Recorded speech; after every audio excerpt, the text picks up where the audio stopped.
दरवेळेस माझ्यासोबत असंच काहीतरी होतं. काय झालं ते तुम्हाला समोर कळेलच. सर्वात आधी ना इथं पूजा करून घेतली.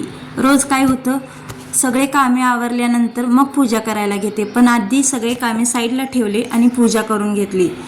मग जेवणात आज बनवले होते मी बेसनचे धिरडे. तुमच्या इकडे काय म्हणतात ते नाही माहीत, आमच्या इकडे तर बेसनचे धिरडेच म्हणतात. जेवणामध्ये मस्त असं बेसनचे धिरडे, कढी, भात, चपाती होती. मग पोट भरून जेवण करून घेतलं. त्याच्यानंतर इकडं लहान्या मुलगीला औषध घालायचं होतं. ती स्वतःहून मला लक्षात करून देते की मला औषध प्यायचं आहे म्हणून.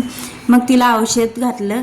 पण मोठ्या मुलीचं तसं नाही, ती औषध पाजालं की ती बाहेर पळायला चालू करते. मग ते औषध पाजून झाल्यानंतर थोडा वेळ आराम केला. आणि मी काल काय केलं होतं, खारीक असे फोडून ठेवले होते, मोठे मोठेच ठेवले होते. त्याला लहान करायचं असते असं सासूबाईंनी सांगितलं. आणि ते मिक्सरमध्ये घालून बारीक करायला गेले आणि मिक्सरचं असं काहीतरी झालं. ते जर वेळेस असंच होतं, मी नवीन काहीतरी करायला गेले ना असंच होतं.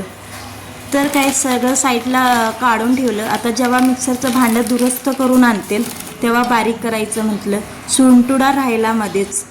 मग थोडा वेळ चहा पिला. चहा पिल्यानंतर लगेच रात्रीच्या जेवणाला लागले.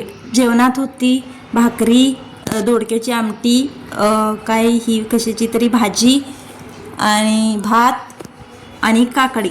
सगळ्यात आधी देवाला नैवेद्य दाखवला आणि मस्त जेवण करून घेतलं. चला तर मग भेटूया उद्याच्या ब्लॉगमध्ये. लाईक करा, कमेंट करा आणि सर्वात आधी सबस्क्राईब करा. बाय.